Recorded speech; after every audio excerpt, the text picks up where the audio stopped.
دا نکا محمد ایڈا سونا ہے انہاں دا بڑا محمد کیڈا سونا ہوئے گا.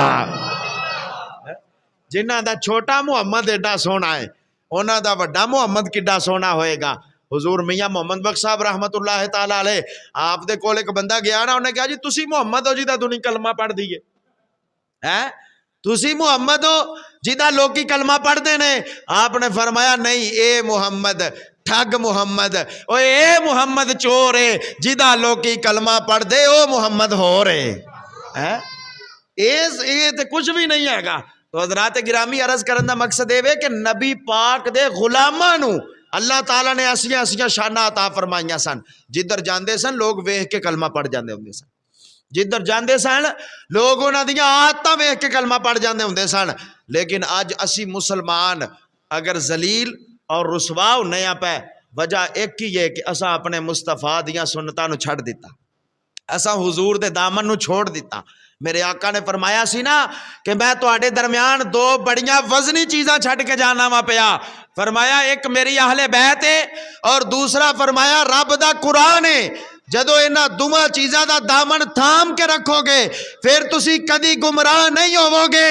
حضرات اسا قرآن نو بھی چھوڑ دیتا، اسا نبی دی اہل بیت نو بھی چھوڑ دیتا، اس واسطے ذلت ساڈا مقدر بن گئی.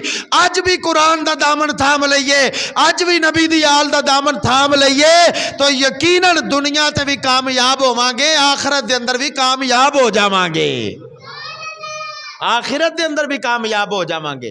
آج صرف کمی اس چیز دیئے کہ اسی قرآن اگر پڑھنے ویاں تے عربی پڑھ کے ٹر جانے ہیں، اگر پڑھنے ویاں تے اتو صرف الفاظ اور حروف ادا کر کے چلے جانے ہیں، ثواب او دا لب جاندہ ہے، نیکیاں مل جاندیاں نے. لیکن قرآن نو سمجھن واسطے کنز الایمان پڑھنا پوے گا، قرآن نو سمجھن واسطے ترجمہ پڑھنا پوے گا، قرآن نو سمجھن واسطے دی عبارت پڑھنی پوے گی. پھر پتہ لگے گا کہ ایک قرآن سانو درس کی دیندہ ہے پیا. آج اسا صرف قرآن رکھ لیا فوتگیاں واسطے، آج اسا صرف قرآن رکھ لیا قبر تے پڑھن واسطے، اسا صرف قرآن رکھ لیا کوئی جناب والا ختم ہوئے کسی دا تے قرآن پاک پڑھ لو جی، کوئی جناب کی مسئلہ بن جائے تے پڑھ لو جی قرآن پاک. لیکن ایک قرآن جدے کو اسی صرف مرن واسطے پڑھ دے ہاں، ایک قرآن سانو زندگی جین دا سلیقہ دستا ہے، ایک قرآن سانو دستا ہے کس طریقے دے نال زندگی جینا چاہیے.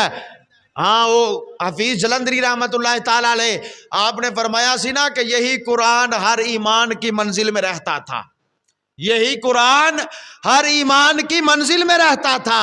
یعنی جتھے بھی ایمان والے رہندے سن اوتھے قرآن ضرور ہوندا سی، جتھے بھی ایمان والے رہندے سن اوتے قرآن سے. یہی ایمان ہر ایمان کی منزل میں رہتا تھا، یہی قرآن ہر ایمان کی منزل میں رہتا تھا. ارے یہی قرآن ہر انسان کے دل میں رہتا تھا. ارے اسی قرآن کا اللہ والے ورد کرتے تھے، اسی قرآن کی خاطر اہل دل جیتے اور مرتے تھے. ارے اسی قرآن نے خالد کو سیف اللہ بنایا تھا، ارے اسی قرآن کو سید نے نیزے پر سنایا تھا.